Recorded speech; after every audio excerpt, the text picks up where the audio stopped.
Perfect. Perfect.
Perfect.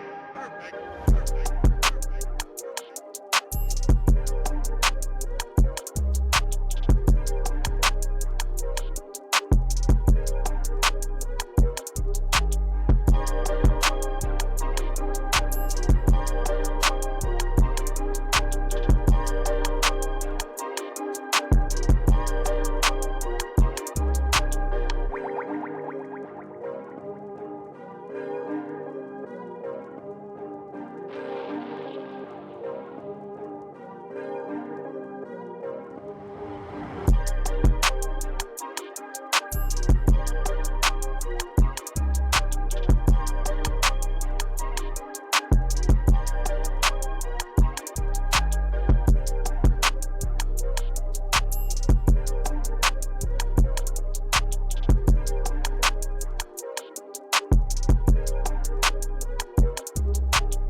Perfect. Perfect. Perfect.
How y'all doing today, fam? Welcome to the Sports Coma with Big Q and the guys. Beautiful Saturday, man. Beautiful Saturday going on, family. Hope y'all enjoying it in part.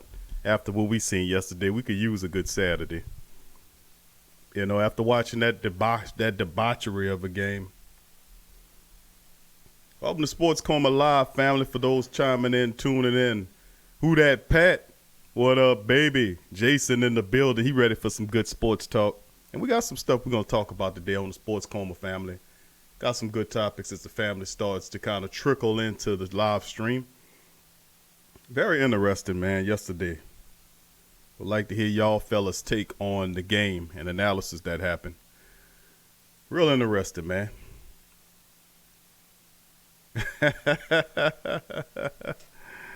I just, all of a sudden, I'm stuck with Dan Arnold now. All of a sudden, Dan Arnold's my guy now. I tell you, man. I tell you. But that's the thing, man. That's the thing, family. Dan Arnold, man, we talked about it. We had a pretty good post-game show last night, man. I hope y'all enjoyed it.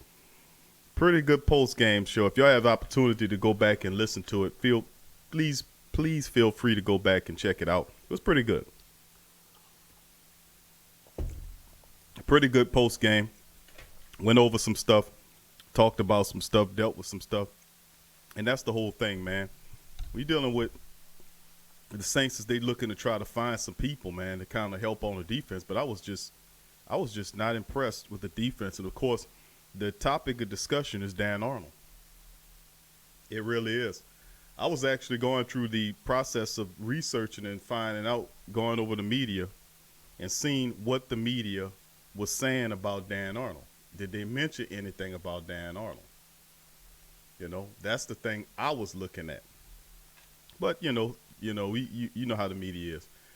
But welcome to the Sports Coma live stream number 16.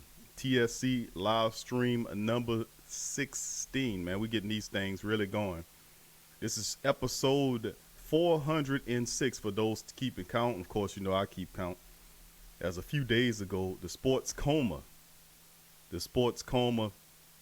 made its fifth year birthday, going into its 5th year of covering the black and gold. Yeah, and I'm proud, man, to be a part of that. Just to be honest with you, been lifelong Saints fan for over 30 years, and now have the opportunity to be covering the Saints for going on to our 5th year. And really intriguing, family, is that we continue to do it. We cover it unlike any other. And we have our family continue to grow. We got a lot of Saints guys listen to the show. A lot of the administrators in the building that listen to the Sports Coma and the Pelican post-game report. Because most of the time the Saints organization use the same people for both sides. So real interesting, feels good, and I appreciate the support and love everybody and all you terrific people continue to chime out. So love y'all guys, man. Who that to all y'all despite the loss. And let's cover it today, man. I got some interviews I'm going to play for you guys. We're going to have Taysom Hill is going to chime in on some stuff, Demario Davis, and a few other Saints that I'm going to play today on this live stream. And just to let the family know that we have now available on our Pro Store, the Pro Shop on Teespring. I'm going to put that in the description section in the link so that you guys can see it. The Roger Goodell shirts are available. You know, the Chump shirts and several other Sports Coma tees are available. And I love y'all guys to go ahead and check them out, man, and support the family. It goes toward helping the show and the platform continue to grow, family. That's pretty much what it is. And just give me a second. Let's see if I can have the link to the Pro Shop put in the description section in the chat so that you guys can check it out. You know, really good. I know I've been talking about a lot of this for a while, family. Been really talking about the T-shirts, getting the merch going for the show to help further the show. We have some stuff that we want to do. Wanted to make sure everything was straight from a component standpoint. We do have a list of priorities that we want to accomplish first, and then of course we knew eventually merchandise will come, but the merchandise has arrived, and every month we'll have, or maybe probably every week or every other week, we'll have a new design for the Sports Coma shirts. Either Sports Coma, they have Pelican shirts, Sports Coma shirts, LSU theme type shirts, stuff like that, boxing, because that's some of the topics that we cover on our various platforms. But it's just fun, man, just to say the least, for some of the family members to see some of that stuff, and happen. So it's a few things, man, that we want to get on there. So it's in the chat for anybody who wants to check it out, and feel free to kind of move that along. Share if you will. Feel free to share that link with other people as well, family, and to kind of help out the platform. So I want to give a big shout out to all the Who That's in the building, the Sports Coma family, as they're chiming in. Pat, who that to you, baby? Scoob, who that to you, my boy? Good afternoon, fam. Jason, who that, baby? Adrian, what's happening, Adrian? Who that to you, baby? Love you. And Dada is in the building. What's up, Dada? As the family trickles in for another glorious episode of the Sports Coma, covering the beloved black and gold. So as the family gets greetings from each other, see how love, it's all love in here, man. It's all love in here. One big, beautiful family, man. And like I said, guys, I want to go over a few things with you dealing with that blasted loss. And a lot of guys was like saying, well, pump your brakes, it's just preseason. Preseason doesn't matter that much. I don't know why they keep saying that, man. If it doesn't matter that much, then why the hell we need it? Why we playing and doing stuff that don't matter if that's the case? I know some people go through life like that. I know some people go through life thinking that it don't matter. I'm not one of those people. I think every damn thing I do matter to somebody, somewhere, somehow. And preseason mattered to somebody, somewhere, somehow, because somehow, somewhere, somebody trying to make a team. Y'all like how I reversed that? That was pretty good, wasn't it? But I'm in the mindset of, I just think that a lot of stuff that happened in the game, man, we seen a lot of positives in the game, despite the fact that we didn't see anything from the defensive side of the ball, and I mean anything. There were a few flash plays that you have. We had the Saints tried to they tried to benefit from the rule change when Kayvon Webster was flagged Friday night for a 21-yard pass interference call on a 3rd and 7 play, but the officials upheld the rule. Sad. How foolish are we gonna be, man? I don't like to kind of think of myself as a fool or a chump, but commonsensically speaking, if we having these pass interference rule changes, unless you take the power out of the hands of the people that was responsible for the mix-up, the screw-up, the mistake, how effective will it be? Seriously, are we gonna let them play without intelligence like that? I don't trust the NFL. Far as I could throw a 3-ton truck, which is not very far. But it just goes to show that I'm always got my magnifying lens, if you want to tend it that way, on the NFL, man, watching them. I got love for Gail Benson and Tom Benson. I love them as business people, and they do a good job with the city and all these positive initiatives, handing out a lot of money to schools and charities. You got to commend people when they do excellent stuff like that, sharing the money and opportunities with other people. That's just more blessings coming to them. But some of these people in NFL are not like that. They're a bunch of greedy you-know-whats, and sometimes you got to check their you-know-whats, not to get, too harsh on the vernacular. But who that to you, Dada? Who that, Daquan? Welcome to the live stream, baby. Revolt Control Radio chiming in behind enemy lines, ATL, Georgia. Man, listen, man. We be good to have the family. Hey, D's in the building. What's up, D? And everybody. So this the whole thing today, family. If you didn't, we had a pretty good show last night. Man, I enjoyed it. It really fired it up to be an hour show last night.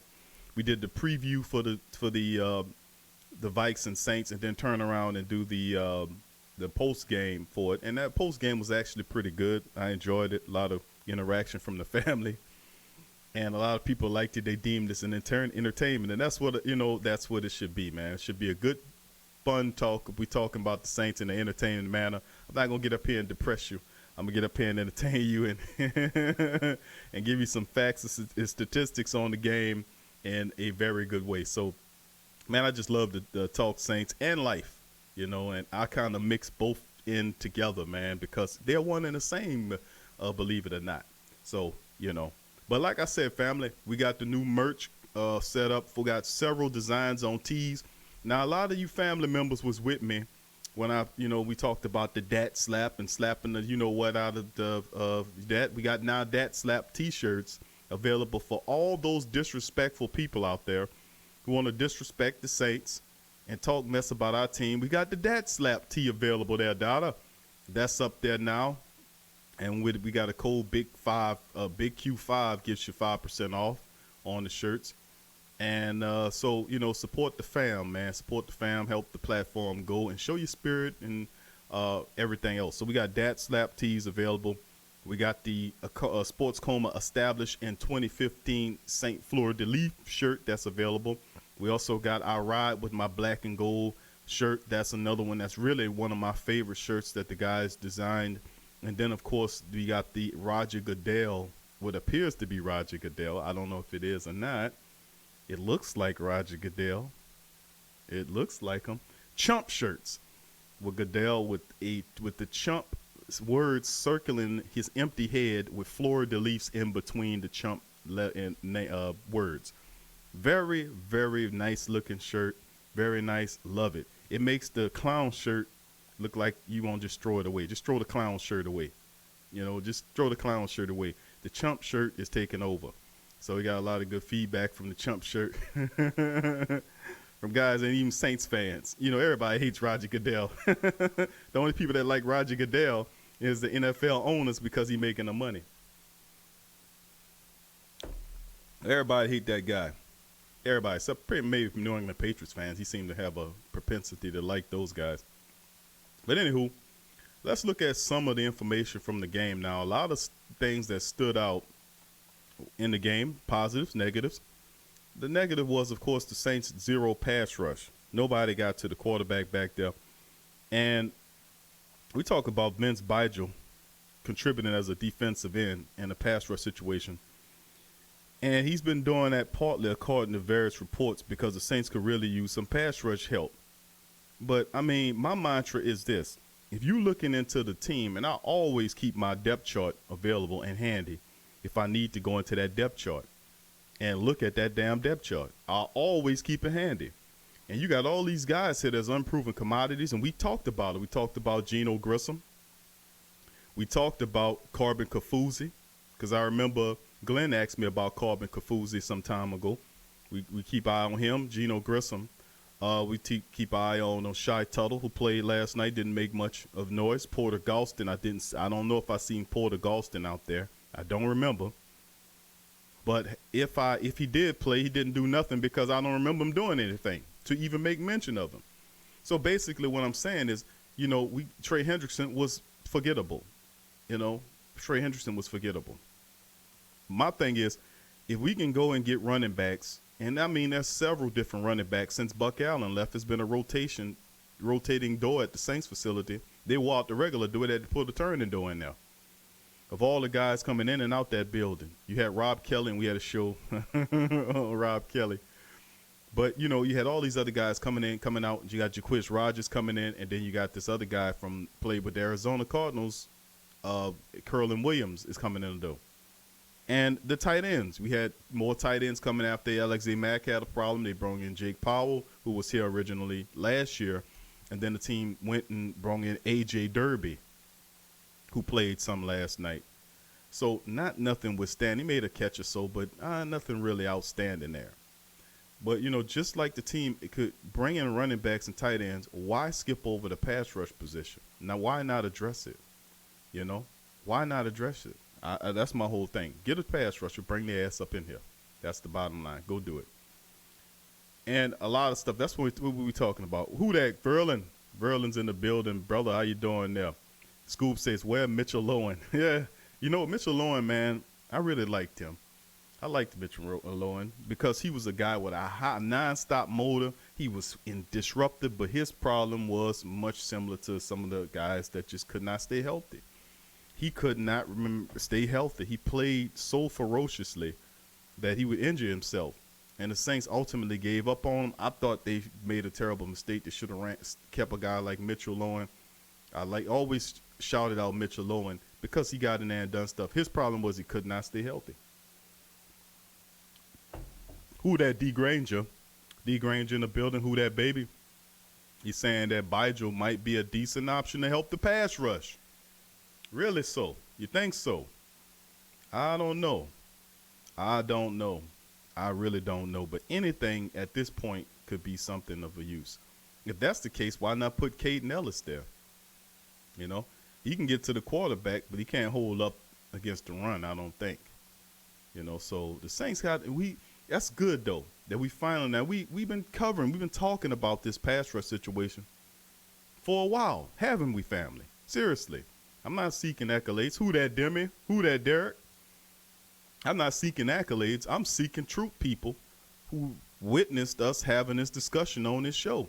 We constantly talked about the pass rush woes. Behind Marcus Davenport and Cam Jordan, the best player on our defense, who do you have? And we got Trey Hendrickson people say, oh, well, Trey Hendrickson's going to step up. Trey Hendrickson ain't done nothing since he's been here but get hurt. Get swallowed up on the run when it's time for him to play balanced. Now, he's a smart guy, and he got a good motor, and he's strong, but it takes more than that to be a good player in this league. Being strong and smart is only a part of the equation. You know, there are other additives involved. And we have not seen enough from Trey. I have, from a personal perspective, I have not seen enough for Trey Hendrickson to warrant him saying, oh, Trey Hendrickson got it. Y'all rest y'all nerves. Trey Hendrickson got this. I'm not with that. I have not seen that one bit from Trey Hendrickson. Now, D. Granger mentions Vince Bigel. Now, Bigel, let's get some information on old Bigel, because mostly all he's done has been mostly a special teams guy. Now, he's 6'3", 242 pounds out of Wisconsin. But, you know, what could Vince Bigel do? You know, I see at Wisconsin school record he played 54 games. He had 40 starts. He's a four-time academic all Big Ten selection, was named to the Big Ten twice, all Big Ten team twice. High motor player. Aggressive and relentless, that's true. He can stack a blocker. So he's disruptive player who gets upfield, shoots through the off-tackle running lanes, leverage blockers with hands, fights through blockers, doesn't always play square to the line of scrimmage. Can get washed out by down blockers, need to work on coverage, draws several holding calls because of his efforts, finishes plays, hails from a football family, and his passion for the game. He's a worker bee who relishes his opportunity, limited impact type guy, but it's safe to assume he can at least fit in a backup at 4-3 Sam or 3-4 linebacker.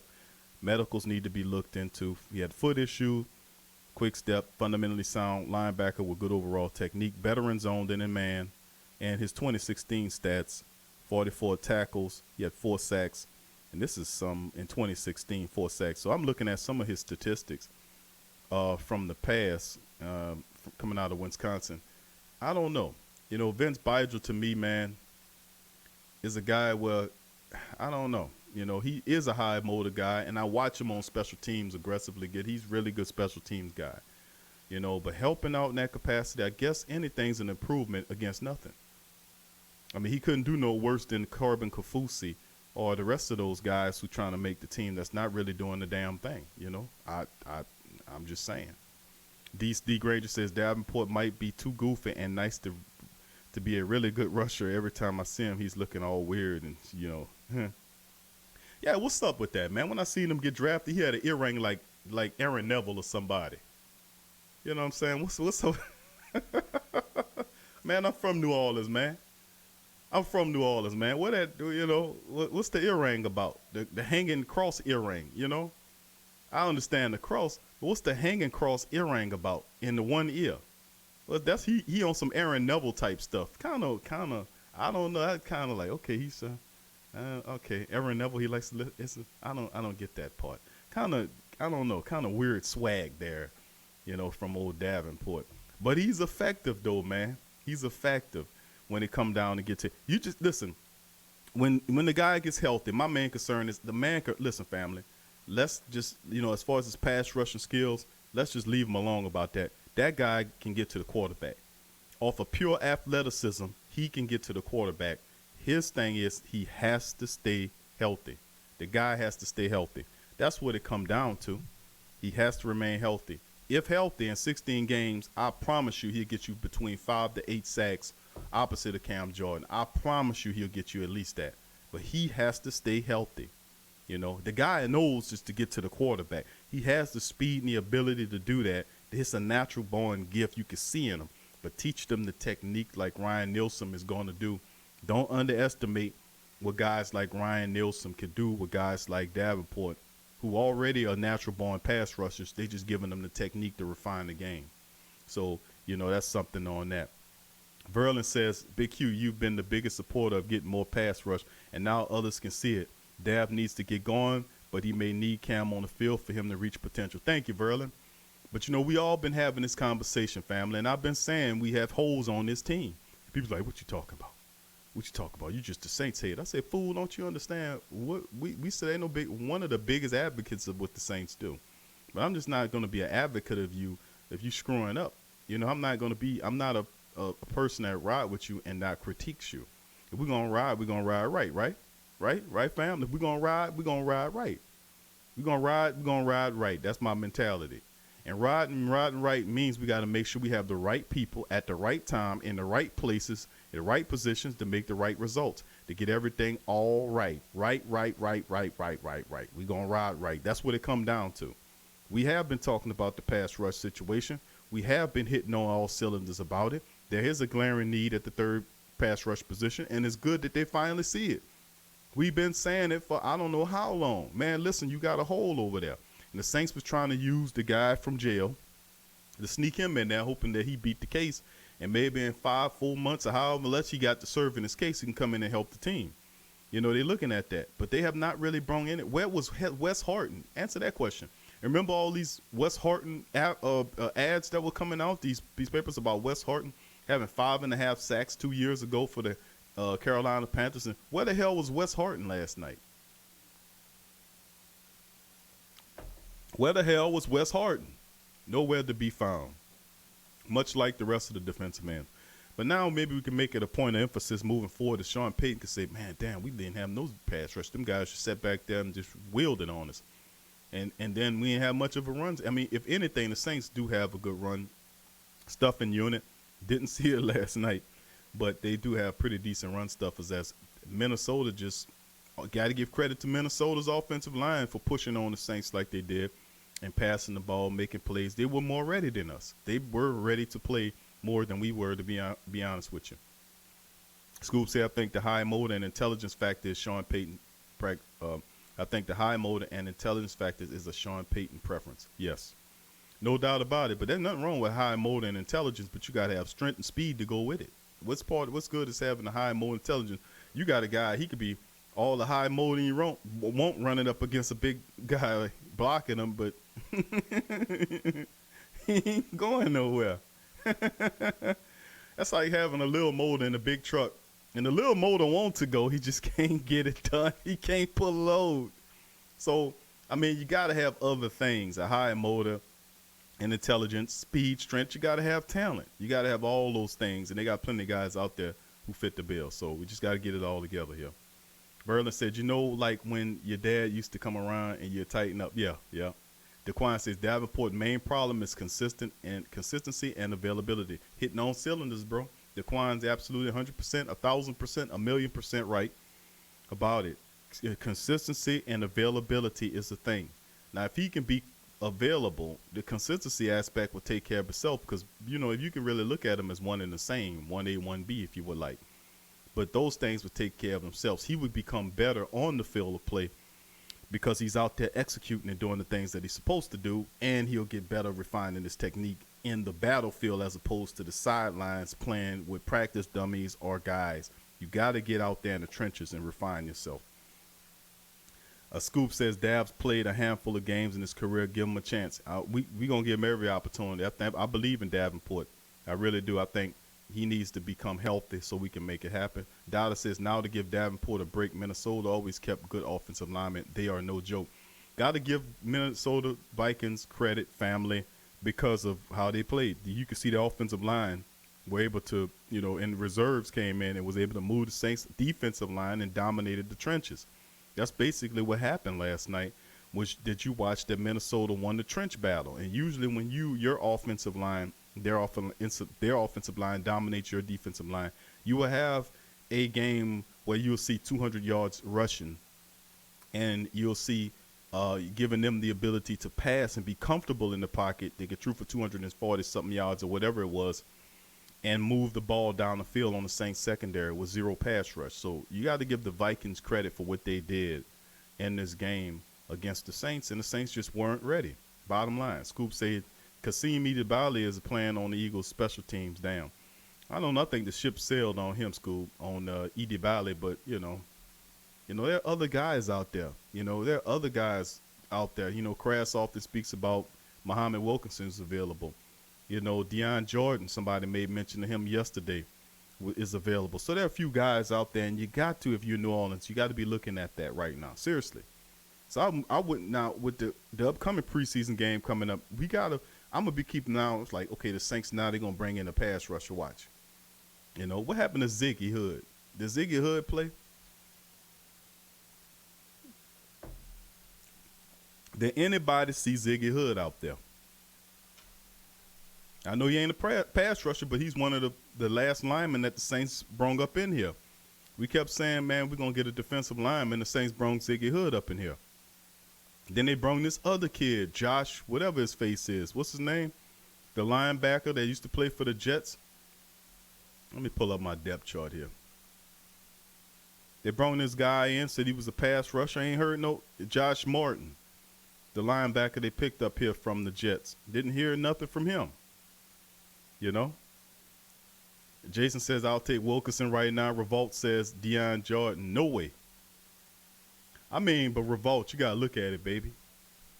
That's an upgrade of whatever you have right now, isn't it? Wouldn't y'all tend to agree with that? It's Deion Jordan, Muhammad Wilkinson. All those guys are upgrade over what we got, Porter Galston. And then you're trying to take Vince Bigel and convert him into a defensive lineman. Why? Why are you doing that? Why are you doing that? Why are you trying to convert him from something else right now to something else? Why are you doing that? Just go out and get somebody to do the job that know how to do the job. Stop being cheap in the head. This is not a year to be cheap. If you're going to try to make it to the Super Bowl, family, we got to have a pass rush. You can't be converting guys. That's the problem. We got this other idiot over here dropping the ball last night. You hear me? That's the problem with this other guy. We're trying to change these guys from something else they ain't used to playing. That's what happened with this Dan Arnold character. You should have left him as a tight end. As a wide receiver, because he can't block as a tight end well. He dropping all kind of passes. He caught one touchdown. Battled it. He forgot he even spiked the ball. If you look at him, he was like, spiking the ball. Damn, I actually got a touchdown. I'm going to spike it. Show him I'm back. Then a few plays later, he helps the guy, gets a pick six. Changes the outcome of the game in part. Why are we doing this? Why are we trying to convert guys to other guys when we got guys out there that can do the job better than the guy you got doing it right now? I just don't get that part of the game. I would not try to convert Vince Bigel into a defensive end when I got several defensive ends that probably are better than Vince Bigel is right now. And perhaps, like we said, they blitz, but, it wasn't a lot of blitzing that they did. But from what you've seen from the guys in the trenches, they couldn't make it uncomfortable for the Minnesota Vikings quarterbacks. And there were four of them. There were four of them back there that got opportunities last night. But anyway, at any rate, family, let me go into the statistics on the game. Saints lose 34-25. They open up the 2019 preseason, which doesn't count by many people's account, at 0-1 and 0-1 at home against the stinking Vikings. Anytime I play the Vikings, I want to beat their brains out. That's just, I don't care if it's preseason, regular season, or postseason. We got to keep the trend going. I don't care. But you're looking at some of the stuff that happened during the game. Here's some of the team statistics in it. Starting with total plays, the Saints had 64-54 total plays, more than them. Total yards, 460 to 337, advantage the Vikings. They had 9 total drives, and the Vikings averaged 8.5 yards per play. You're not going to beat a team that way. Vikings had 247 yards passing, the Saints only 196. The Saints had 2 sacks allowed against them for minus 18 yards. The Vikings ran for 213 yards off of 27 attempts and averaged almost 8 yards a carry against the Saints defense. The Saints were 1-3 in the red zone. Just to let you know, that's a very important stat, as the Minnesota Vikings were 3-4 in the red zone, 1-3. Despite the fact that the Minnesota Vikings had 13 penalties for over 136 freaking yards, and the Saints had 8 penalties for 73 yards, 1 turnover apiece by both squads, which was a fumble lost by the Vikings, recovered by Beigel, I think it was, who if I'm not mistaken, he got the fumble recovery, and the Saints won the time possession game, 33 minutes, 13 seconds versus the Vikings, 26 minutes and 47 seconds. But despite the time differential, the Vikings still beat the Saints 35-25, and part of that was because of the bobbled pass by Dan Arnold that ultimately was led to a pick six that contributed. Who knows, had that play have not happened, it would have most certainly been a closer affair. So it's just more of the same when it comes down to it. The Vikings had 4 guys back there throwing the ball all night. They had Kirk Cousins, who went 4 for 4. There's Sean Mannion, or whatever his name is, 7 of 13 for 102 yards and a touchdown. Now, Kirk Cousins was 4 for 4, 65 yards and had a touchdown. Kyle Sloter came in and went 6 for 7, 62 yards and a touchdown. And then Jake Browning finished them off for 2 for 3 for 18 yards. And notice, and then it went 19-27 with 247 yards, 3 touchdowns. They averaged 9.1. All those quarterbacks averaged almost over 9 yards average throwing the ball in the game, and they finished with a QB rating, a combined QB rating of 135.9 against the Saints secondary and defense overall. Can't hang this totally on the secondary. Running backs for the Vikings, Mike Boone, 4 carries for 70 yards. He had a gasher, 64-yard longer to help kind of prolong the running game. But Amir Abdullah, 4 carries for 63 yards. D'Angelo Henderson, 7 carries for 42 yards. Alexander Madison, 9 carries for 30 yards. And then Kirk Cousins, he even scrambled on him for 10 yards. It's just, you can't do that, man. You just can't do that. Then they get burned on a deep one. I mean, it's just 3 wide receivers for the Vikings had touchdowns against the Saints secondary. It's laughable. But looking at the Saints side of the events, looking at the defense, they will span up to the offense. J.T. Gray led the team with tackles with 5. Darnell Sankey, 4. Demario Davis with 4. Taylor Stallworth had 4. Caden Ellis had 3. In the pass defense, Craig Robinson had 2 with the pass defense. Mario Edwards had 2 with the pass defense. Ken Crawley, 2. Chauncey Gardner-Johnson, Patrick Robinson, Geno Grissom, P.J. Williams, and Vince Beigel all had 2 tackles apiece. And these guys all had 1 tackle. Chris Banjo, Sylvester Williams, Kevon Webster, Justin Hardy, Dwayne Washington, Eli Apple, Alex Anzalone, Trey Hendrickson, Marshawn Lattimore, Porter Galston had 1. David Onyemata, Ziggy Hood had 1. Marcus Davenport, Saquon Hampton, and Shai Tuttle all had 1 tackle apiece. And, of course, Vince Beigel was the one that recovered the fumble that occurred, and that is some of that. Now, spanning up, family, and looking at some of the offense, before we get into that, I want to play a little something here. Taysom Hill looked pretty good in the game. He was 8 of 14 for 80 yards. We played Teddy Bridgewater last night. I want to give an opportunity this time around to have the family to fire up Taysom Hill in this game. And Taysom Hill was taking shots downfield, and I had questions of whether or not Taysom Hill could actually be the guy, for the Saints. And are we overlooking him because he's a utility knife?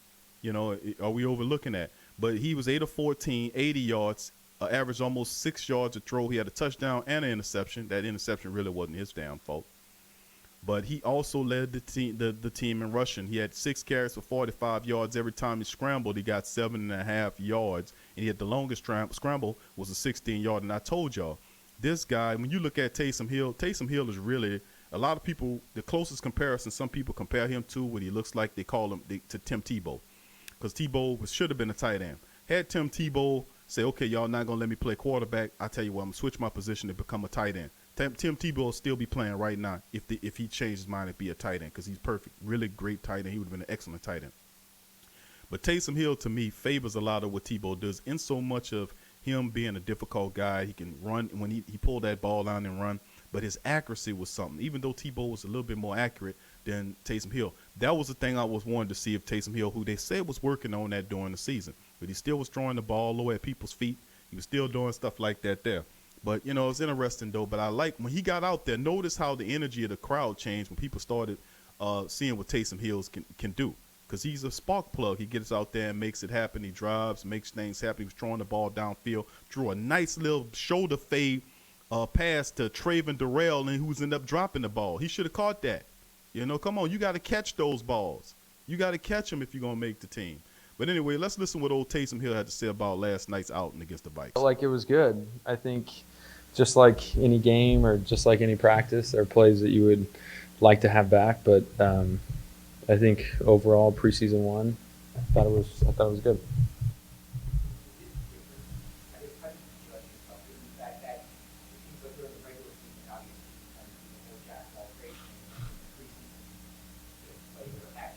Sure. Yeah, it's difficult because part of training camp is getting ready for the season. And so I'm trying to make sure that I'm ready to do everything else that I will be asked to do during the season, but I still want to make sure that I'm progressing as a quarterback. So that's not an easy thing to manage. I think, early in training camp, you want to make sure that you're taking care of all your responsibilities so you're ready to go week one. And then you kind of make this transition of, I finally get to play quarterback, and you want to make sure that you continue to develop that way. So, this is still early in my career. I'm still figuring out how to manage all that, but I had a lot of fun being able to play quarterback tonight.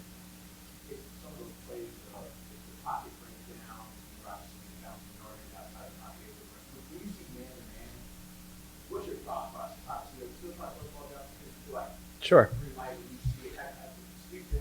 Yeah. I mean, I think just like any quarterback in the NFL, you see man-to-man, you're looking for matchups, depending on what the concept is. And then outside of that, if somebody doesn't win, instead of, maybe throwing a 50-50 ball or throwing the ball away, why not, try to get a few yards so you get into second and third and short situations. And that was kind of my mindset, obviously trying to limit how many shots that I was taking, but making sure that we weren't having negative plays. And so that was my mindset going into the game, trying to avoid, the second and third and long situations and get us into reasonable situations. Taysom Hill breaking down his thoughts on the game last night, family. And, like I said about Taysom Hill, man, Taysom Hill, to me, talented guy, very talented player, Taysom Hill. Lightning in the bottle. He just need to work on his accuracy. Work on your accuracy, Taysom. He can scramble. He's tough as nails. Work on your accuracy, Taysom. Work on that aspect of the game. He laid out that deep ball. And I go back to that pass to Traven Durrell, that back shoulder fade. He threw that beautifully. And it showed, listen, I can make these plays. I can make these throws. Working underneath, and that he has an arm. I seen him wing that sucker. Traven Durrell should have caught that ball, man. Bring that ball on. Come on. You play for LSU, supposed to know how to catch. But anyway, yeah, that's what it is, family. It's excellent. We got a few more interviews I'm going to play. We got Demario Davis coming up next and a few other interviews we're going to cover today on the Sports Coma episode. What is this now? 406. It's live stream number 16, episode 406. A lot of shows. Anyway, who that, Lionel? Who that, baby? We look good. look, he said, Q, look, we good. Yet Arnold must go. Let's see how the next couple of games go. We were exposed in some areas. A lot of areas, Lionel. Who that to you, baby? Jason said Zigbo averaged over 6 yards a carry last night. Promising. We talked about Divine Zigbo. Diamonds in a rough, family. We talked about those guys. You can see them. If Divine Zigbo, had he not tripped on that play, that's a touchdown there, baby. That's an absolute touchdown had he not tripped on that play. You know, I'm just being honest with you. I think Divine Zigbo is something special for the Saints, and Sean Payton knows it too. Dada said Dan Arnold isn't, you know what?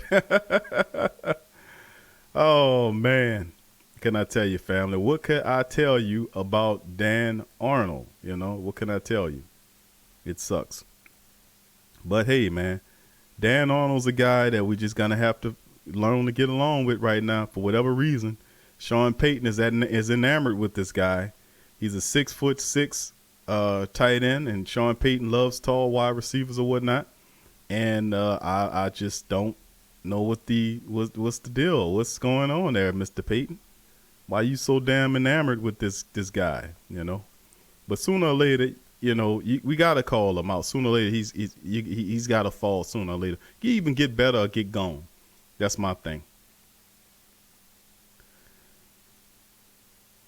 All right, D says I've gotten the coach name over the defense. Does he have a voice to speak up about his defense? Surely he can see what is going wrong with his defense. Sean's going to look out for his offense first. I think, like they said, we covered this last night. D. They get the little vanilla in the preseason. They don't want to show you everything. They're gonna give you a little this and give you a little of that. But regardless of not, in the preseason, you still should see guys getting after the quarterback. That's a part of the game. You know, if you have exotic blitzes, they ain't going to show all of that. They're going to just be very basic. But still in all, in very basic, you're supposed to be able to make stuff happen in very basic mode. You know, the Saints were just dominated all across the field when you look at it in terms of the defense, how the defense played. Defense couldn't stop anything. They couldn't. So it's just something else. Crass, what's happening? Crass said, I have missed it. Did they cut Dan on it yet? No, Sean Payton's not going to cut that guy. I keep saying he's enamored with him. I don't know what's going on there. Dada says, yeah, Hill would have played against Minnesota starting defense, man, trying to throw no accuracy and tight windows, shoot it would have worked. I think that, you know, like we said, we've seen a couple of plays when he was on the run. You seen him on the run, and he threw the ball at the guy's feet, speaking of Taysom Hill. You seen an episode when I think that he was trying to throw to Divine Zigbo or Jacquizz Rodgers, and he led him too far. But he was scrambling to that side, and he just led him a little too far. They got to clean that up, man. Got to clean that up. D said, I've forgotten the defensive coach name. Dennis Allen is his name, D. Dennis Allen. Verlin says the Hill also had mostly backups. JT, who that? JT? He said, I'm with you, Big Q. Lionel. Hill made for emergency. He reverts to how he played at BYU. Drop foot movement, then he's running still. Room for growth. Yeah, I agree with that analysis there, Lionel. You're absolutely right. He does need to stand in that pocket and deliver sometimes. You know, even though, you know, his first priority is to get the yards, he averaged like last night 7.5 yards a rush. He led the team in rushing. It's like 40-something yards rushing. He will take off on you in a second. He had a long scramble about 16 yards. He would take off on you in a second. And I think that looked good because they weren't spying him last night. The defensive personnel for the Vikings weren't spying him. They was like, okay, we're going to kind of keep him peeled back a joint. But he definitely has a lot to do in terms of, you know, working on his accuracy as a passer. Running around, scrambling, you know, he's got that aspect. But as a quarterback, his key thing that he must focus on is improving his accuracy. He can throw the deep ball. That's one part of his game. But the middle routes and things are closer. That's what Taysom Hill needs to work on. He really does. Hopefully he can get a lot of that ironed out in the preseason, man. You know, because Taysom Hill to me is an exciting young quarterback. Love to see what he can do, but he just got to work on that that middle to close range. I ain't worried about his deep ball. JT, who that, baby? He said, I'm waiting for a third pass rusher. Crass said, any reason why Pete didn't play last night? Very peculiar there, Crass, because like I said, I reported before the game and after the game, there was no injury report. Well, you know, the Vikings had an injury report. The Saints had no injury report. They had 0 people on the injury report. But yet and still, certain players didn't play. We didn't see Shrells. We didn't see a few other guys. So, but they weren't on the injury list. There were no one. I don't know what that means, but you know, if Sean Payton even turned it in. But still, in all, you know, it was that Andrews Pete and all that kind of stuff. I don't know what's going on with that. We got to do a little research on that. But time will tell in the next day or so as we can continue to kind of unravel this mess. Verlin says, true, Lionel. But would you rather those big sacks Teddy was taking or a mobile toughness from Hill to get up out of there? That's the point. That's the point. Taysom Hill ain't going to play with your butt. He ain't going to play. He don't see something, he taking the hell off. And I can respect that. The Teddy Bridgewater, the only knock against him, like I said, I can't knock him. He looked real good in this game. He was admirable. But as a guy as intelligent and as highly sought after as Teddy Bridgewater is, he should know better than to take sacks like that. That's rookie crap. You don't stand in there with your eyes focused downfield and not deliver the ball. And, you know, if you go through your progressions, because the offensive line did a pretty decent job. Those 2 sacks was on Teddy Bridgewater, man. I mean, they can't hold forever.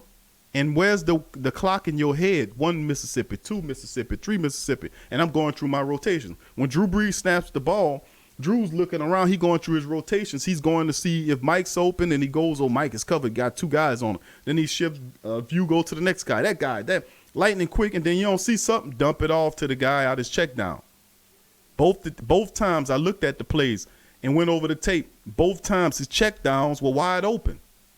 Why didn't Teddy Bridgewater find his check downs? You ain't supposed to take sacks like that. You had a guy wide open. Why the hell you ain't throw that ball? And that's rookie stuff, and I expect that a rookie. Not from Teddy Bridgewater. You got to get rid of the ball, Teddy. You got to get rid of the ball. You can't stand there and take a sack. That's foolish. Then you minus yards, pulling your team out of field goal range, backing them up, and now it's 2nd and long, now it's 3rd and long. I mean, you got to be smarter with the ball. Even if you don't see anybody, throw the ball out of bounds. Throw it away. Throw it away. You know, that's what they'll teach you. But do not take a sack. Do not take a sack. And almost lost the ball on one of those plays. Was fortunate enough to get his hand on the ball because that big defensive lineman, almost ripped that ball out of there. So, only one thing about him. And Crash says Muhammad Wilkerson is just a phone call away. Just saying. Crash been advocating for Muhammad Wilkerson for a while now. Hey, Cheryl, who that? Cheryl says T. Hill was looking good. I like what he was bringing. He get in there and he's a fire. He's a spark plug. Taysom Hill get in there. He's a spark plug. He lights it all up, gets people excited. You notice people start standing up and clapping. Taysom Hill running around, making things happen. Scrambling, making the defense get their heads on the swivel. Love that part of his game. Love that energy that he brings, man. He just got to work on that accuracy. He got to get that together. And imagine what we have. Imagine Taysom Hill had accuracy. What would Taysom Hill? That's the Sports Coma live stream question of the day. What would Taysom Hill look like with accuracy? Will he be a star quarterback? Would he be your top pick to replace Drew Brees? Let's just assume for a second that over the next 2 games, all of a sudden, the light goes on in Taysom Hill's head, and he becomes a guy that's become accurate, meaning that he's now starting to complete 55 and up percentage on his passes. Is that guy your heir apparent to Drew Brees? Let's say that. Is he, if Taysom Hill, a light goes on, and Taysom Hill starts to become the accurate quarterback that a lot of people want him to be, is he your quarterback of the future? Taysom Hill with accuracy. That's the question. Answer that one, family. You know, smart family members in the building. If Taysom Hill gets accuracy, gains his accuracy, and starts passing the ball in short, intermediate routes, I know he can throw the deep ball. I've seen him throw the deep ball. I've been on that. But is he your quarterback of the future with accuracy? Taysom Hill, family. All right. Cheryl says Dan Arnold's got to go. Thank you, Donna. Dada says, Big Q just ordered a shirt, bro. Thank you, brother. Appreciate it. Which one did you order, Dada? Which one did you order? Did you order the chump shirt or which one did you order, brother? Let me know. Scoop said Drew scans the field pre-post snap better than anyone ever. You know why he do that, Scoop? Because he told you about that. He does that. He goes, who else in the NFL, maybe Tom Brady, goes through an entire game. He out there on the field by himself after practice. This is Drew Brees going through an entire game of repetitions in his head. That means it's nobody on the field when it's just Drew on the football field by himself. And he's hiking the ball to himself. I mean, he's getting behind an imaginary center, hiking the ball and visualizing the line, offensive line, and the entire defense in front of him, wide receivers and all. And he goes through an entire 60-minute game in his imagination and mentally prepares himself for situations. Who does that? Where did you get that from, Drew? Because if we each would employ a method similar to that in our lifestyles, do you not understand how successful in life that each one of us would be? If we would imagine things we did before we did them and not just did them and dealt with the repercussions, we kind of moving backwards here. But I'm saying Drew Brees picked that up from somewhere and somehow. And I know he got literature out. Maybe we need to purchase out his literature and see where he's getting that technique from. Because, you know, I don't hate to get a spiel about it, but Image Nation is pretty much what imagination is. Image Nation. It's a field of different images from our collective that we put together and organize them, and then we be able to use them. Now, whether you have positive or negative, that's all on you depending on what your mindset is. That's why more positive people seem to produce positive results because of that energy that they bring in. Some believe we do a lot of the negative stuff to ourselves because of our mentality. So if you look at what Drew Brees is bringing, the preparation, that's something psychologically and spiritually on another level. That warrants some investigation, man. I'm going to get up in there and find out what that's about. Okay, Revolt Control Radio says that, oh, what's happening, Young Bloods 46? What up, baby? Who that to you? I get the feeling that Coach Payton is going to try to stash Deonte Zigbo on the practice squad. We're going to lose him like we lost Boston Scott last year. I hope he don't do that. I hope he doesn't do that. Please don't do that. Coach Payton, don't stash Deonte Zigbo. You're going to lose. And the truth be told, we can't protect all these players because we got a lot of players that's not going to make this team that's going to end up on the practice squad that somebody's going to come and get. I mean, that's how talented we are this year. But Deonte Zigbo should make this team. He should. He should make this team. We've seen some stuff, and you're going to see more as the preseasons unravel. But Dwayne Washington better watch his butt because Deonte Zigbo is something to be looked out for. Revolt Radio says no on the Taysom Hill issue. No. Okay, School Boston Scott looks pedestrian for the Eagles. Lionel says Aaron Rodgers remake. D. Orleans says thanks, Dennis Allen. Speak up, Dennis. You need a pass rusher. Q, I like the Vikings vanilla flavor. Their players was much more motivated than ours. Very true, babe. Very true. More motivated. They wanted it more than us. They came in this. I mean, it was 73,000 screaming who that's in that building. 73,000 was like a regular season atmosphere in that building.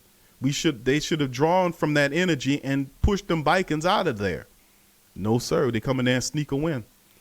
Lloyd Vaughn. What's up, Lloyd? He said, no, he is what he is, my brother, Don. Okay, so he Quincy didn't. Adrian says, what you said, Dada, which one did you know? The Sports Coma with Big Q T. Okay. Jason says, yes, because he can run also. Hill would be a Steve Young then. Hey, a Steve Young comparison. With Taysom Hill with accuracy, family, listen to this question. Taysom Hill with accuracy, what is he? Is he your heir apparent to Drew Brees? You love him scrambling. He's tough as nails. He blocks punts. I mean, he returns kicks. You know, this guy is fantastic. He obviously has the speed. He outruns linebackers and defensive backs. Who does that? He outruns defensive backs, Taysom Hill. You know, he will lower his shoulder down and crush you. I seen him slide last night. I said, look at Taysom slide. He know how to slide. And then another time he put his shoulder down and popped that linebacker and got right back up and ran over there. So what is Taysom Hill to you with accuracy? You seen him throw them deep balls down there. He threw one to Traven Darrell. He dropped it. But I'm saying at the end, you seen the one he threw to LaJordan Humphries, who made a play on it. But what is Taysom Hill to you with accuracy? I see Lloyd says, what was it, Lloyd? Was it Lloyd that said that? No, Jason, I'm sorry. Jason said, is Steve Young. Michael Vick, I hear Michael Vick in there.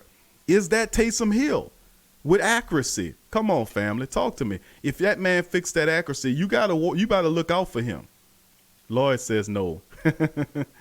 All right, he doesn't read the field well. He reminds me of Mike Vick, reads one side of the field and then runs when no one is open. I can't argue that. That's exactly what he does. He has to learn to he's not patient in the pocket enough. Not enough is Taysom Hill's problem. He's quick to, he won't play around with you. He'll get and go. But some of that, you standing there and you see it, some of that, you see it. That little Jordan Humphries throw, he stood in that pocket and delivered that throw, and they had people all around him. He didn't take off then. So I'm saying he has to work on scanning the field. He definitely have to do that. But also to throw this in the mixture too about that Taysom Hill thing. This is the same thing we talked about with Andrews Pete. When the Saints would play him at multiple positions. He played 4 positions for the Saints during the duration of his career thus far. He played every position except for center. He played on the right guard, right tackle, left guard, left tackle. Taysom Hill. Andrews Pete. But Taysom Hill is, maybe they got him doing all these other things and it's taken away from him being a quarterback. That could be a possibility too. Because if you're a cornerback and you just exclusively work on being a cornerback, then you should be pretty good at being a cornerback. But if I take you and put you over here and make you do all this in the hill and everything he's doing, he's working on special teams. Sometimes you use him as a wide receiver. Sometimes they use him as a running back. Sometimes they use him as a quarterback. Sometimes they use him as all these other little gadget plays and issues. That could be responsible for slowing down his development as a pass rusher as well. Because every little other thing you're doing, you're not working on the thing that you could be doing. You get what I'm saying? So that could be a possibility too. But with accuracy, Taysom Hill, what does he look like to you? Is he the heir apparent to Drew Brees or just a clone of Michael Vick, who was pretty accurate when he went to Philadelphia? And we pulled up the stats on the previous show. We talked about Michael Vick's accuracy in Atlanta versus what he was in Philadelphia. He was a beast in Philly. His accuracy was over 55% in Philadelphia. Which shocked the piss out of people to know that Michael Vick was that accurate when he went to Philadelphia. Settling into the offense and knowing what you're looking at and knowing the check downs, going through the progressions, having a clock in your head, difference in quarterback play. Drew Brees has that internal clock. He knows when to get rid of that ball. He knows what to do. He knows to find his check downs. He knows that offense. And that's the thing that makes him elite among elite. And let's see, Lloyd says, Quincy says, if Hill gains accuracy, him or Teddy Bridgewater becomes trade bait. Okay, so Quincy saying that they'll trade him. They're not going to keep him. D says, Q, explain how to order a shirt again. Let's see here. Okay. I'm a little behind on my reading here, family. Bear with me. A lot of comments here. Thank you there, Adrian, for sharing that with D. Dada said Hill will be tough if he's accurate, but don't know if he can be. Who that? Slap one. Okay. The dad slap, baby. Who that? Derek. Derek's in the building. I only saw the first half, but Teddy looked good. I know he'll get better. He will get better with reps. Remember, Drew got better with time. Thank you, Derek. Derek Summerfield is in the building. Who that, family? Dada said, I knew it was the slap shirt. Scoop said that. Crass, I don't see Alex Okafor's replacement on the roster yet. We need another pass rusher. Trey H doesn't do it for me. He's swallowed up trying to set the edge. Good, Crass, you're famous for saying that he gets swallowed up. I agree with you. He has to do a better job on that edge, and we'll see how that works. Derek L, what's up, baby? Who that? I was under the impression that a pass rusher was one of the most important positions on the team, but obviously not, because we don't seem too concerned about not having any depth at the position.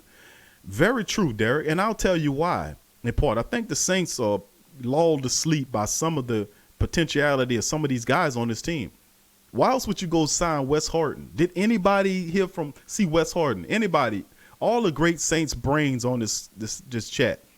I got up a couple of times to go get a bin and some chips and some dip. A couple, so I might have missed it. But any family members on here that watched the entire length of the game, tell me if you've seen Wes Harden out there.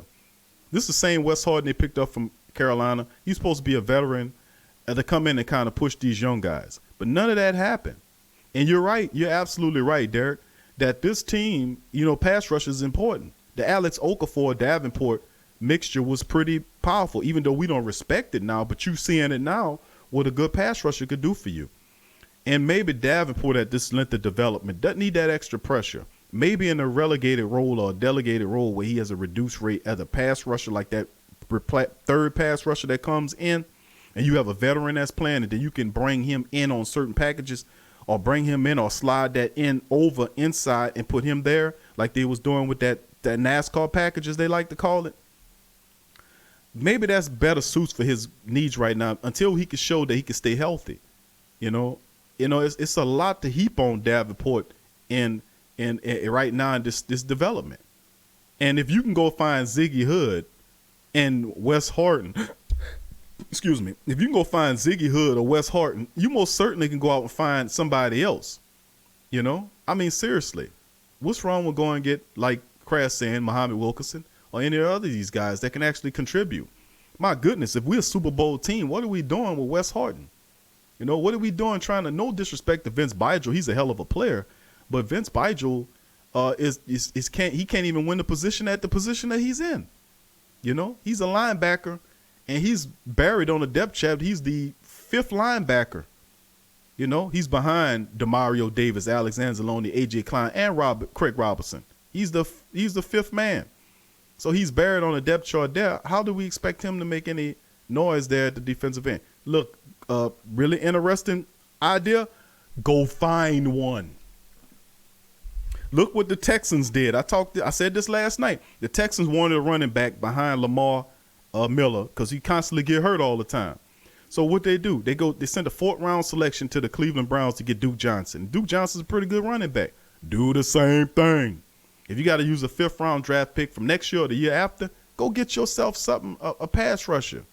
Get yourself a pass rusher if you can't find one on open market. You shouldn't have to do that because Muhammad Wilkerson's pretty decent. You got Deion Jordan. Even though some people not crazy about these guys, some of these guys are better than who the hell you got on your team. Pass rusher, pass rusher, pass rusher, pass rusher, pass rusher. Pass rusher. That's what you need, pass rusher. That's the third position. I keep saying it. They're going to hear sooner or later. Dada said, what's this here, Dada? Dada, what you say? Gotcha, School. Seahawks signed J.T. Barrett. Scoops. Hopefully he stick a lot longer, man. That means he's not coming back. So after being cut 200 times, JT got the message. I'm not coming back to the Black Gold. You can't do me like that. Verlin says, Q, you're right. Taysom said in the interview, he said he's working on QB stuff, but make sure he has all the other things they need to do. I mean, see, that's the thing. You're asking a lot from Taysom Hill, and they created him to be this gadget guy. He respond with work because they know he's a player. They knows that he when he gets out there and makes crap happen.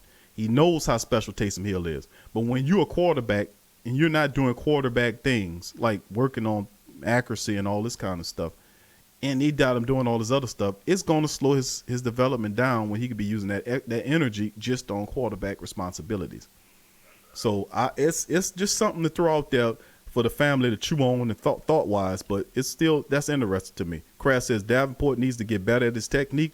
Swillen mentioned last night you can't rely on just bull rushing good tackles in the NFL. Pat Swillen would know, wouldn't he? He was a linebacker for many years with the Saints. He went up there to Detroit. When he left the Saints, he was a linebacker there, and somewhere along the line, I think they tried to play him at defensive end as he got a little older. But if anybody know how to rush the quarterback and talk about pass rushing, it's Pat Swillen and Ricky Jackson and guys like that. So that's true, and we've said that. You can't just rely on just bull rushing. There are methods that you can use and place. Remember what this was also said, Vilma said this during the show, and I was like, man, I got to give Vilma credit because he said some real stuff. When Cam Jordan first got out here, Cam Jordan was no fierce pass rusher. It was a comparison for the first many years of his career against J.J. Watt because, they came out the same draft. Watt went out early. And remember, the Saints was wanting to draft J.J. Watt. That came out, I don't know if y'all know that or not. But that draft, the Saints wanted to get J.J. Watt in that draft. They attempted to even move up to try to get him. They just didn't work out. So they settled. They ended up keeping Cam. They drafted Cam out of where did he come from? out of Cal. And Cam was a special defensive end, but for many years, you notice Cam developed into this pass rusher and this brutal defensive end that he is right now. You know, remember Flat Top Cam? That's what I calls him. Flat Top Cam. Flat Top Cam wasn't all that when he first came in the league the first couple years. You know, he had to learn, and even now, as good as Cam is, his stats should be a guy that consistently have like 15 sacks a year. That's how really good Cam is. And if you look at the film, you can see Cam's always back there. It's just he had the most unfortunate time in getting the quarterback to the ground. He'll swipe at the guy, get him, and then pull on his jersey, and then the jersey will rip away from him, or the guy will hold Cam around his neck. That was a lot of times that happened. I've seen a lot of stuff going. Cam will grab the guy, and he'll slip away from him. And that's why I termed him Cam almost got him Jordan, because he's always back there. He just doesn't seem to get him down. Who that, Robert? Robert's in the building. Who that, baby? Let me see. It says, didn't see Horton. Nope. So Crass said he didn't see Horton. And Jay said, you have to admit at least we've getting close to finding a solution for when Breeze – they are working on it. I give them that. Quincy says, Trey Hendrickson looks sluggish to me. Davenport is a one-speed power move away from being a huge contributor. Crass says, I have yet to see improvement. Robert says the defense always starts slow in in the last 2 years. We hope it only in the preseason, not during the regular season. That's a point. Jason says, where's Junior Gillette when you need him? Dada says Hendrickson is so shameful to watch after 3 years. He's still not looking good in pass rush or run stop, and Wes Harton may be washed up. Damn, Dada, but I agree with you.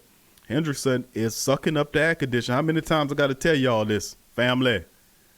The man sucking up the air condition. He been on the team for 2 or 3 years. He's sucking up the air condition, eating up all the freezer pops, you know, and he ain't doing nothing up in there. You know, at least go and mop the floor, help the janitor, go do some painting, carry some office supplies, go over there and do some stuff to help out the Pelicans. Do something, man, because you damn sure ain't doing nothing on the football side of stuff. We'll see, though. Youngbloods 46 says, I'm pulling for Grayson to make the team.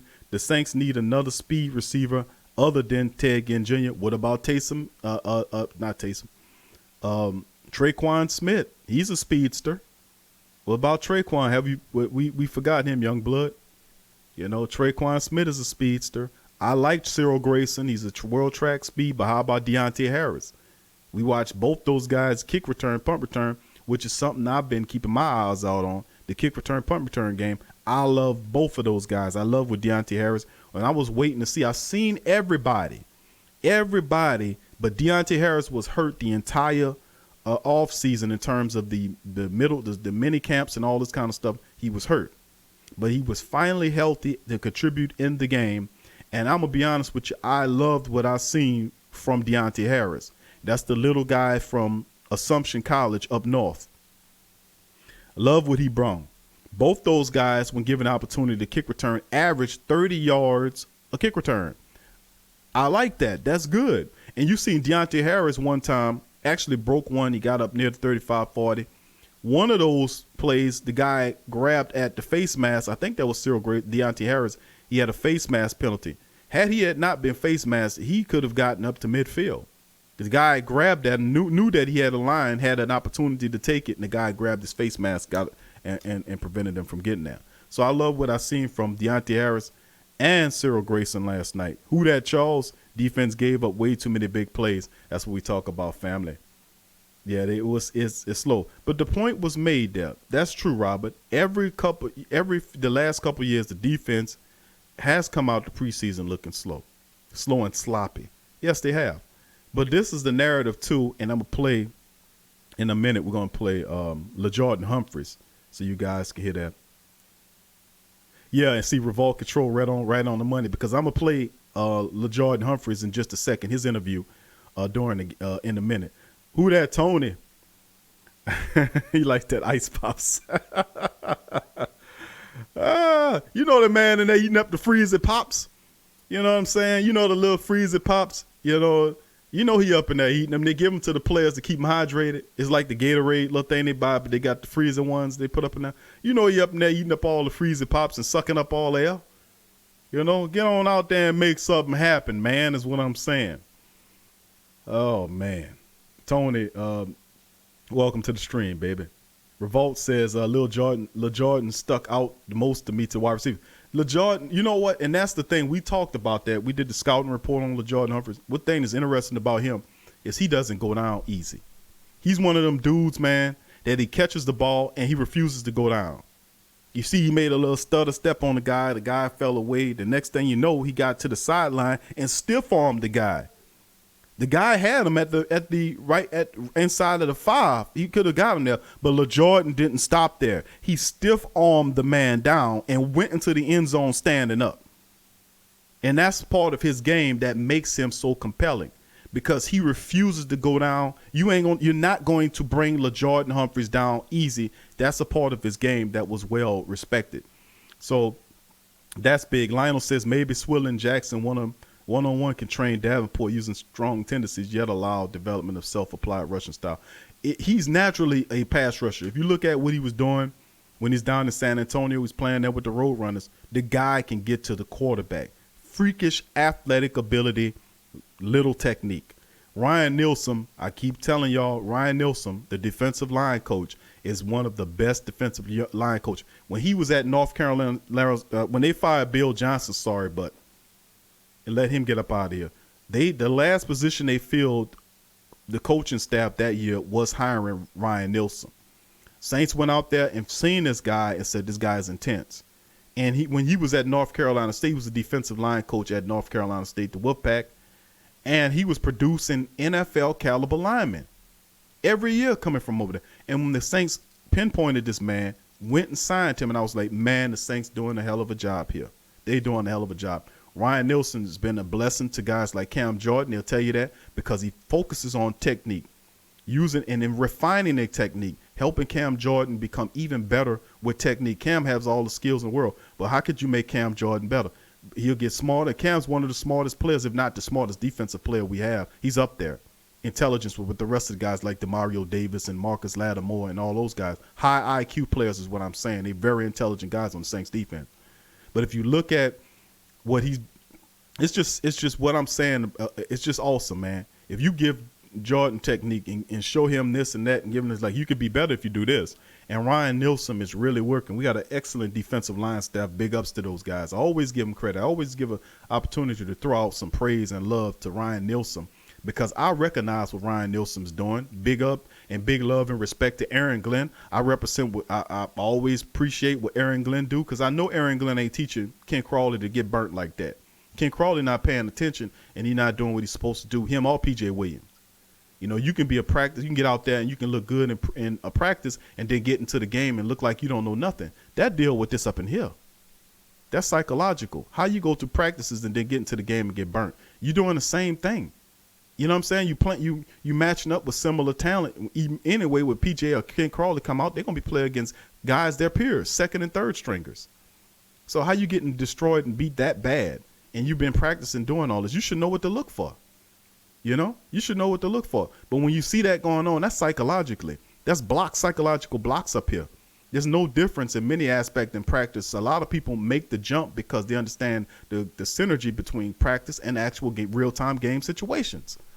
And if you have a block there, you're going to become P.J. Williams. You're going to become Ken Crawley. You're going to be burnt toast on a regular basis and subject to butt of jokes from various people like myself. All right, Demi says, how many times were we sacked last night? Just 2 times, Demi. Did we get at least 1 sack? No. Any pressure on their QB? No. So Teddy Bridgewater was sacked twice. Thank you, Derek. Thank you for your donation, brother. Thank you, sir. Appreciate you for your donation. So no, he wasn't sacked. Teddy Bridgewater was sacked twice by the Vikings. We didn't get any sack, and we very little pressure that we gave to their opposing quarterbacks. 4 of them, and they all sat back there. I just prattled on the numbers from the quarterbacks. They all had great numbers. They were sitting back there just taking their turn. You won't go in there and throw for a touchdown? Yeah, I go in there and throw for a touchdown. You know, they was high-fiving like professional wrestlers from the WWE. You know, they were tag teaming. Yeah, I just went 4 for 4, 67 yards and a touchdown. Your turn. You go up in there. Yeah, I just went 7 for 9 and a touchdown, 100 yards. Your turn. That's how it was. But anyway, fam, before I finish the rest of the chat, let's hear what LaJordan Humphrey had to say about his fantastic night. Love what he did. Hopefully there's more coming from this guy. Here you go. I feel like I did that a little bit today. Is it something that you're a big guy for receivers? Is that something you think you can kind of utilize there? Like yak stuff? I feel like that's a big part of my game, Yeah. so I do. Is that like an area where you kind of stood out at Texas? Yeah, that was kind of like main point of my game at Texas was yak, turning small plays into bigger plays. Well, Jordan, I know you've probably been kind of waiting for, one of those breakout plays in camp to come. Tonight's touchdown, how much of a breakout play do you feel like that was for you? It wasn't really. I don't feel like it's a breakout play. I just feel like it's a stepping stone, just showing that I'm getting better each and every day. So I just feel like, I'm just getting better. What did your teammates have to say about that stiff arm to get into the end zone? Just said, good job. I got, like I said, I got a lot more to do, so I just gotta work on that. Jordan Humphreys, family. That wasn't a big play. It's just a stepping stone. How you like that young player's mentality? LaJordan Humphreys doing the damn thing. Crass says LaJordan is a development wide receiver. He's not ready. I don't know, Crass. If you keep doing this, the Saints got an eye out on guys behind the wide receiver position. Traquan Smith making it so easy. He dropping passes, easy passes. But I hear all this talk about Traquan. Oh, I'm working my tail off in the summertime, and they get in there and drop passes. Well, I can give Mike Thomas dropped the touchdown pass now, 2. To be honest with you, family. We got to remember that, too. We love Mike. But Mike Thomas dropped the touchdown pass in that game. Even though Bridgewater hit him, Bridgewater threw a nice pass, but Mike had to adjust to come back to it, but Mike put his hands on that ball. He should have caught it. He should have caught that touchdown pass. Truth be told, I can't sit up here and land-base Dan Arnold 8 ways from Tuesday, even though it's fun. But we got to call it when we call it. And Mike was in there. Mike dropped the touchdown pass in this game. Now, you can say, well, Q, he was rusty. I feel you. He was rusty. He wasn't practicing that much, and he kind of delayed, and he wasn't in there. But still, truth be said, family, Mike Thomas dropped the touchdown pass in the preseason game. He dropped the touchdown pass. So, we just got to look at that as well, man, and he got to catch those. Thank you, Derek, once again for your donation, brother. He says, who dat till I die, baby. That's right. We bleed black and gold till we dead and cold, one of the T-shirts said. Elite Goods, what's happening, baby? What's going on with you? Welcome to the live stream. Charles says, TJ Gray looked bad. Crass says, LaJordan's not beating out Butler. That's a fact. Butler is winning matchups on Lattimore and Eli in practice. Tony says, how do you feel about P-Rob? Man. Jason says, P-Rob looked like poo-poo. Crass said, P-Rob played and looked like a 32-year-old. He got turned around like a rotisserie chicken at Walmart. I agree with you on that. I throw Rouse's in there. But it's just that's the thing, man, that's interesting about P-Rob. When they signed him, I was excited. And remember, we getting him off the Philadelphia Eagles. Thank you, Derek. Thank you, your donation there, Derek. Appreciate you, baby. Derek, and both Dereks, Derek Summerfield and my dog, Derek L. Appreciate y'all donations. The Dereks representing tonight, today in the live stream. But the thing about Patrick Robinson, I was when they first signed him back, I was like, P-Rob's back. As a nickel, not so bad. But remember, when he was down here, he stunk. He stunk. See, I got a pretty good memory, y'all. And I remember when they drafted P-Rob out of Florida State, he stunk. You can say the system, what have you, he stunk. Then he left out of here. He went to the Chargers, and he learned how to play the position. He ultimately ended up with the Eagles, in which he had, in my opinion, his best season as a pro with the Eagles. And he wanted to make it right, so he comes home to the Saints. But I was in my head when we signed him. I was like, it feels good to get him back if we get in the Philadelphia version of Patrick Robinson and not the one we had ushered out of here. Which version of Patrick Robinson are we getting? Especially, you got to look at the fact how the Saints handled this situation when they signed Kevon Webster. And I was thinking like Kevon Webster was signed to kind of keep Ken Crawley and P.J. Williams out of here, which could be a possibility. But then again, maybe it's insurance for Patrick Robinson. He did suffer a broken ankle, you know. But which P-Rob are we getting? Are we getting garbage time P-Rob that was with the Saints the first stint? Are we getting championship Philadelphia Eagle nickelback Patrick Robinson? That's the question, family. That is the question. Which Patrick Robinson are we getting? And so far, it looks like the craptastic version of it that was with the team before, just a little older. So we got to monitor P-Rob. We've been taking it easy on him because we was like, okay, the nickel position, P-Rob should be all right there.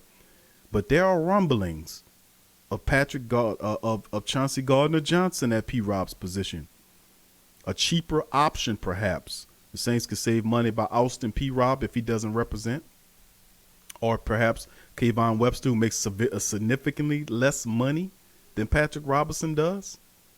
We're going to have to keep an eye out on Patrick Robinson because that's an open question, bro, for me, Tony, when dealing with what version of Patrick Robinson it is. I wasn't enamored with the first dude that was here. You know, him, Usama Young. I can name down all these old terrible defensive backs we had that just like forgettable, laughable guys. But Patrick Robinson, you got to give him respect. He went up there to Chargers. He went to the Chargers. He went to the Eagles. He went to different teams. He refined his craft. He got better. He was a serious contributor on that Eagles championship team. But in terms of him doing it with us with a broken ankle, and he's, 32 years old or something like that? It's not – we're going to have to keep an eye on him, man. We got to keep an eye on him. I'm not giving up on P-Rob. I'm still confused about which one we have, the Eagles version or the Saints version. I want the Eagles version of Patrick Robinson. That's the only way this thing gonna work. You know, he's a smart guy and he's very crafty and he's a lot better than you think. But you know, I'd rather Patrick Robinson than Ken Crawley or P.J. Williams any day. You know, I take him any day over those guys. You know, so I mean, he ain't looked this good in this game, but let's just say that, you know, they got the little veteran rust and whatnot. Let's see what he looks like moving forward. You know, but we know Patrick Robinson, what he's capable of doing. We just got to mount it. Crash said P-Rob played and looked like a 32-year-old. He got turned around like a rotisserie. I read that. Scoop says Brian Young is our pass run specialist. He was a pretty good player for us. I remember old Brian Young played for the Rams and came home for the Saints. Yeah, they do have that pass rush specialist. We got a good defensive line coach staff, man. I'm telling you. Elites in the building. Who that to you, baby? Sorry, late. Nah, you just on time, baby. We talking Saints. Crash said my fault, but P-Rob played like a fourth and didn't impress, look rusty. That's my mentality too, thinking he probably would get a little bit better, family. Let's just hope. Let's just hope he'll turn it all around. Derek Summerfield says leave P-Rob in the slot. Keep PJ and P-Rob off the boundaries. Yeah, I agree with you, sir. Yeah, you're right, man. P-Rob is not that dude. If you put him out there, you're gonna pay for it. You're gonna pay for it all day. I'm telling you, he's not that guy. He's a slot guy. You leave Eli out there. You leave Marshawn Lattimore out there. Let those guys play. Us keep telling everybody it's not not everybody a 1 and 2 cornerback. Not everybody's a 1 and 2 cornerback. I keep saying that. We keep saying that. Jason said P-Rob remind me of Stanley Baptiste. Oh man, come on, Jason. You can't do that to him. Stanley Jean-Baptiste. Man, that was a terrible pickup. That just showed you the Saints ain't know what the hell they was doing that year. I've been trying to forget that name. Stanley Jean-Baptiste. Good grief. And they was comparing this dude to, who was it at the time? Richard Sherman? Oh, man, he got such and such Sherman. Like, Richard, what? Are you crazy? But that's how crazy we were that year. We were just crazy. We were insane, man. We were insane that year. I covered that. I remember talking about, we converted Will Smith, rest in peace, to an outside linebacker that year. We drafted Haloi Kakaha, and Kakaha only had one thing: put his hand in the ground and go rush the passer. We had him dropping into coverage as a linebacker. He never did that before, and that wasn't his specialty. I mean, it was just insane. It was just even John DeVilma said that. It was insane. It was foolish what we were doing. They took big Hakeem Hicks from the Chicago Bears, who'd been pissed off with the Saints ever since, and took him and put him at defensive pass rusher. Big old nose tackle like that. You had them pass rushing. They were insane, man. They were literally insane. I'm glad they blew all that craziness up that year. I was livid that year. Talking about what the hell are y'all guys doing? What is it? Crash said Chauncey made a tackle on special teams, also made a tackle on 2-point conversion. Good young rookie. Yeah, he is stepping up, making some plays. Oh, my goodness. Elite Goods just put Fred Weary out there. Oh, my goodness. Fred Weary. Fred Weary. Oh, my goodness. Fred Weary. This man threw Fred Weary out there. Stanley Jean-Baptiste and Fred Weary. Oh, my goodness gracious, y'all. Y'all just bringing the whole – that's like throwing an anchor around a man's neck and he trying to swim. Oh, my goodness. Fred Weary. Oh, Lord, help us. Robert said, I've been hearing a lot of hype about Emmanuel Butler, but he didn't play. Are they saving him? I don't know what's going on with that, Robert. I said to the family, I checked the various injury reports. They had no injuries on injury reports. But yet and still, Emmanuel Butler, didn't see too much from him. I didn't see Marcus Shrells out there. It was a handful of guys I was looking for that I didn't see. And we'll see what that's about, as time moves along. But, I don't know what happened with that. Crash said, I like McCoy last night, too. Solid all night. I think he's definitely the future at center for the next 10 years, baby. You know my thinking.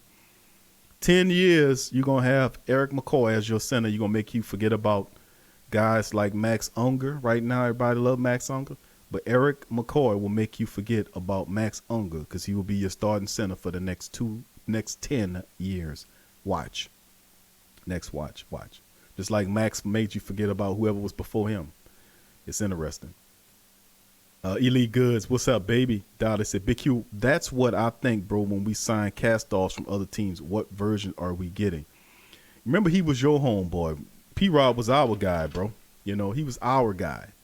We drafted P-Rob, so we should know him better than anybody else. We scouted him, we brought him in, and we got rid of him because we thought he wasn't learning fast enough or what have you. But when he went to Philadelphia, I like what P-Rob represented. I just don't know which version of P-Rob we getting. That's the whole thing. Then he coming off a broken ankle, and he's a cornerback. So and he's 32 years old. There's many factors involved in that too. So we just have to pay close attention to him. I just have to give P-Rob the benefit of the doubt right now, family. I'm just going to be honest with you. I got to give him the benefit of the doubt. Just I got to. Just a rusty veteran this game. If he does it again and again, then he's losing a step. But you can say that he had an off game. Quincy says, I agree. P-Rob inside at nickel. He's garbage juice on the outside. Yeah, keep him away from that. Verlin said, peace and love, family. As always, true that, who that. Big Q, you gave us another one. Great show. Time for my grind to start back up. All right, buddy. We'll see you later. And who that to your family? Crash says, was Ryan Pace draft selection? Okay. Quincy, I see Murray having a large impact than Ingram. Don't tippy-toe at the hole. Hit it with authority. That was the knock on Ingram before. Getting tackled easy at the line of scrimmage. And the only way you get a mean Mark Ingram is if you take his position away and piss him off, then he run really angry until he gets happy again. But this guy here, not to take anything away from Mark Ingram, he was an excellent running back for us when he finally learned how to do that. But this guy is massive. This Latavius Murray. We got to give an opportunity, family. We got to give Latavius Murray an opportunity to make a name for himself in the Saints uniform. We got to do it,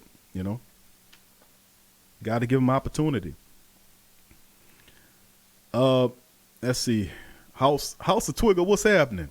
We talking Saints, baby. Recapping the loss, the loss here. Saints playing a few interviews, family. But whatever you missed, don't worry about it. When we turn final, then you can replay it and listen all over again, family. That's the great thing about this in here. But that's what I'm talking about, family, when you take a look at some of the stuff that we have. Now let's go back into it and see what we got lined up next. We got another guy coming at you by the name of Demario Davis. Demario chimes in on his thoughts on the Saints. Let's see what Demario has to say here. Family, do y'all got it chimed up here? Let's see the family. Okay, here go Demario. Come out and just take things from the practice field, to the game field. It's the first time it's live action. It's only one way to play this game, and it's full speed. So you want to make sure that you have everything in place to play the game full speed. So I'm trying to make sure my eye is right, trying to make sure I'm playing the game physical, trying to make sure I'm using my hand and my technique right. And then you want to try to, get all those first game jitters out the way. So when it's time for week one, everything like clockwork. How much you just play like base defense and regular schemes, and how much do you maybe just try things out in a preseason game where you want to see if something sticks and maybe we can do it during the regular season? I mean, you're just trying to do your job.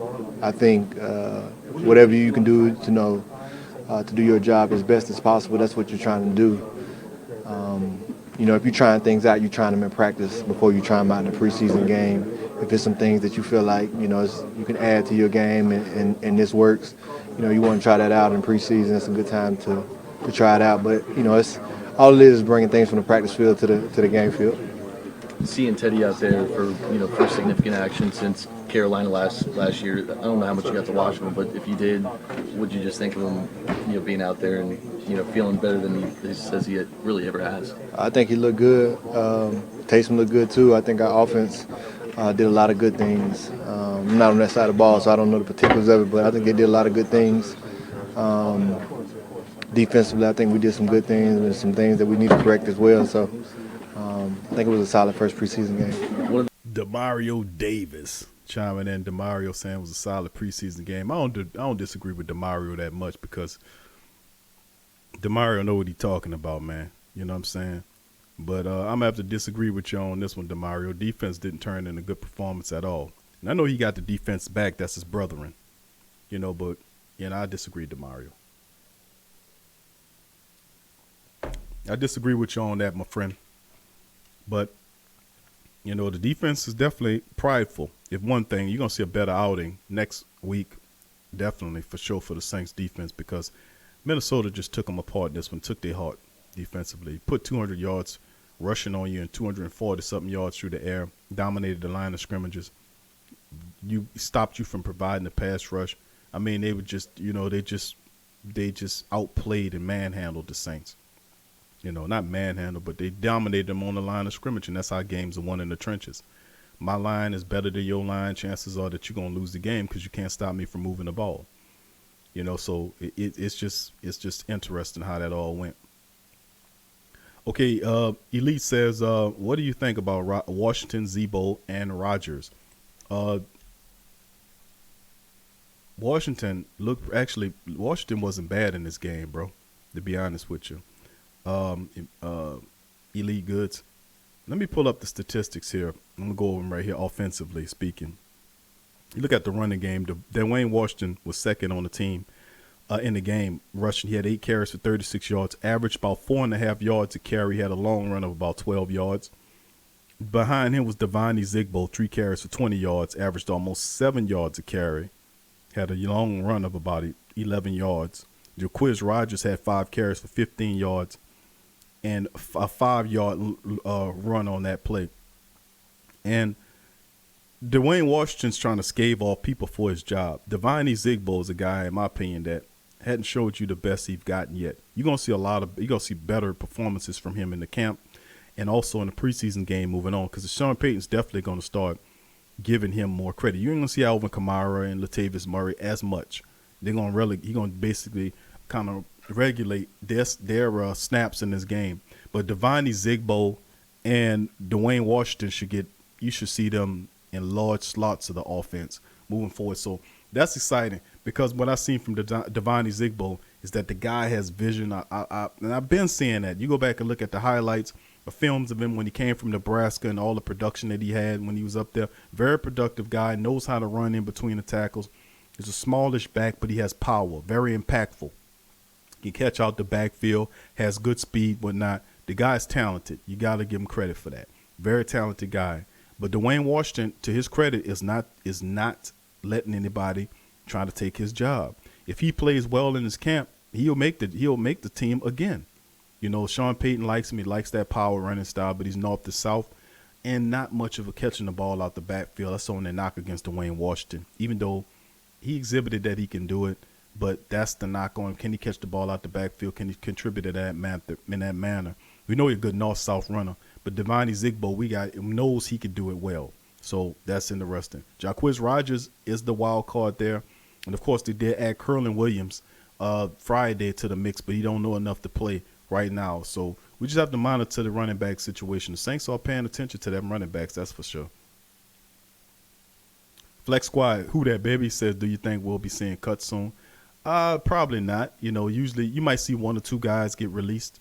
The Saints might, Sean Payton might say, well, listen, man, there's no way you're going to make the team. We're going to release you right now as opposed to wait all the way 3 preseason games from now to get down to our minimum amount of players.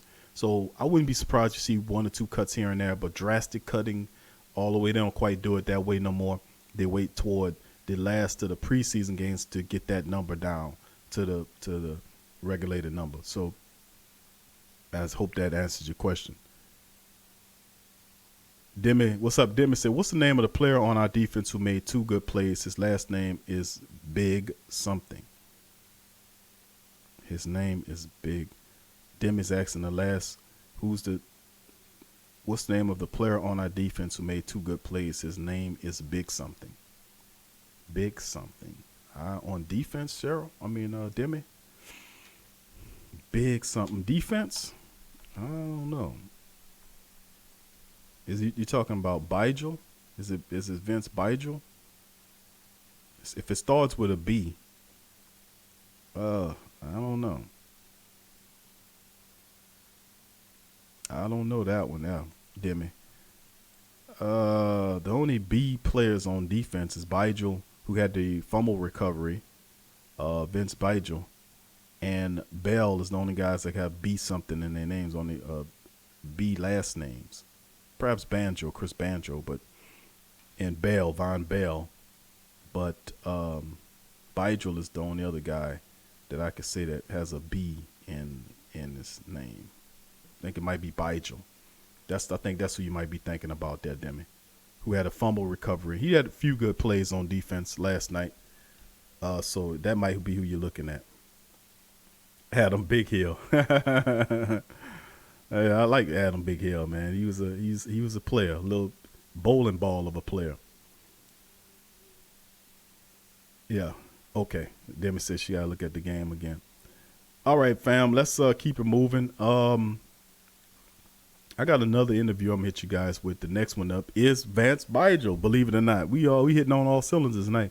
Here's Vince Bigel's thoughts on the game. It's continued to grow. This is our first opportunity to do what we've been practicing and put it on the practice field. So, we weren't perfect tonight. I think the biggest thing is for us to take these things that we can improve on and apply to the next game. So I think we did a lot of good things tonight, but also some things that we can improve on. In a lot of different spots within this defense. Yeah. Have you kind of been able to acclimate yourself and kind of grow as a player? Yeah, I think they have you playing a lot of different spots. Sam linebacker, so on the edge, stacking over the ball, playing in space, and then playing some defensive end on third down, 11 personnel, pass rush opportunities. So I've really been embracing everything, and I've really I feel like I've been having a great camp so far. Did some great things tonight, some things we can improve on, but overall, that's how you prove yourself on this roster, showing what you can do on special teams, being able to be kind of like a player like Taysom Hill, where you get a lot of different roles, and being able to provide those things for this team. What did you kind of see? Ball pops loose on the fumble recovery there. Those are things that you always hope for. That was kind of a lucky fall in my lap opportunity. So it was a big play in the game, being able to turn the ball over, and the offense was able to capitalize on it. So. Overall did some good things, did some bad things, but overall was happy with performance and continue to grow and get better every single day. Did you kind of pick up on the fact that when you got that takeaway, kind of the energy picked up a little bit, and the offense was able to come down and kind of respond, playing complimentary football there? Absolutely. That's our job on defense, is to provide turnovers for the offense and put them in good field position to make those opportunities. So anytime you got quarterbacks like Teddy and Taysom who can go out there and take advantage of those is a good thing. So like I said, continue to grow and get those opportunities for the offense and put them in good field position. When did you get the ball? Vince Bigel family chiming in on his thoughts. He was actually one of the bright spots in the defense, the fumble recovery and a few plays that he made last night. Bigel's definitely a guy that I really like. Is a guy that's definitely, he's earned the team the hard way playing special teams, and he's been quite ferocious. The Saints might see an area to try to get him on the field more But what say you, family? What say you about the Saints' performance last night against the Minnesota Vikings, 34-25? A lot of issues. LaJordan Humphreys, 2 catches in the game, 42 yards, 1 touchdown. He was targeted twice, caught both balls, and the longest one he had was a 33-yarder, in which he got in. Cyril Grayson, 2 catches for 32 yards. Dan Arnold, 2 catches for 27 yards. He targeted 3 times. He had a touchdown as well. Latavius Murray, 3 catches, 22 yards on the night. Traquan Smith, 2 catches, 16 yards. He dropped 1. Alvin Kamara, 2 catches for 15. 2 catches for A.J. Derby for 13. Jacquizz Rogers had 3 catches for 13 yards. He missed 1. Sammy Cobbs was thrown at 3 times, only had 1 catch for 11 yards. Devine Zigbo, 1 catch, 9 yards. Rashard Matthews, 1 catch for 7 yards. Won't see more of Rashard Matthews. Mike had 1 catch for 7 yards. He was thrown at twice, dropped the touchdown pass. Austin Carr and Traven Darrell and Dwayne Washington were thrown at with 0 receptions. Traven Darrell actually dropped a pretty good, what should have been a good shoulder fade from Taysom Hill. He dropped the damn ball. Mike Thomas had that drop touchdown. So that's some of the statistics as far as the offense go. Now you look at the defense, and we covered and did the defense already. You look at the kick returning statistics from the special teams. Deonte Harris had 3 returns for 90 yards. He averaged 30 yards a return, and 34 yards was the longest return he had. A pretty good one.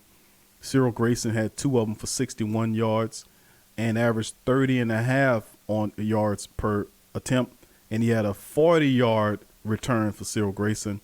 And even Zach Lyon got into that. He had a return for 23 yards. So, and then on the punt side, not really too much to talk about on the punt side. Deonte Harris 1 attempt, but had waved it, took a knee on that one. And then, of course, Will Lutz turned in a 4-for-4 performance with the longest one he kicked was 52 yards. He was responsible for 13 of the 25 points the Saints put up last night. And Thomas Morstead, 2 punts for 91 yards, and he continues to be the coffin kicker, pinning you back, way back in the 20-yard line. So really, really, really, really interesting statistics.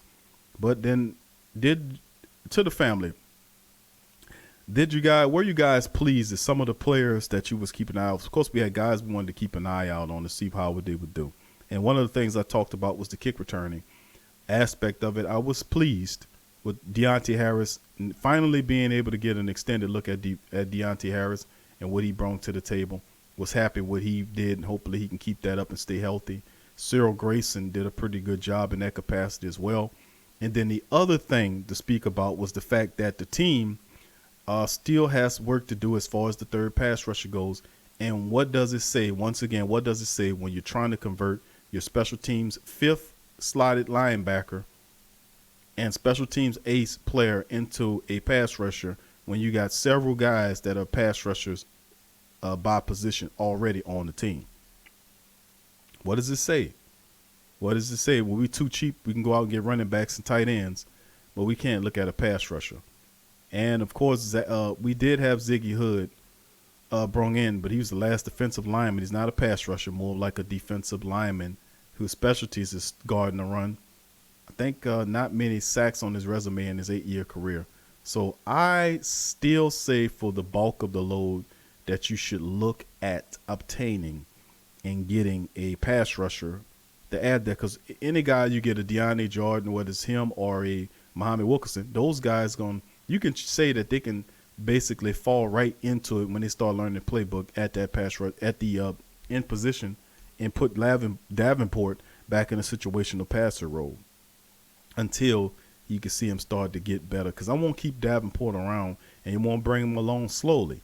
I want to bring him along slowly. I don't want to put too much on him. So we'll see about that. Anyway, family, that's just about going to do it. We're getting close to the end of our 2-hour live stream on Saturday. And I'd like to thank all of our beautiful Saints family members for chiming in. It was good to see you guys another week. We appreciate you coming to the live stream. This is our home, all our homes. We love talking about the black and gold here. And before we cut you loose, family, I want to remind everybody that we talked about a lot of the shirts and stuff that'll be available. The Chump shirts that is available in several colors for the Roger Goodell Chump shirts. If y'all haven't seen the Chump shirts that we always talk about and how I blast Roger Goodell and call him a chump, y'all really need to go and take a look at the Chump shirts, man. Y'all really, y'all will love them, man. It'll be something that you can wear.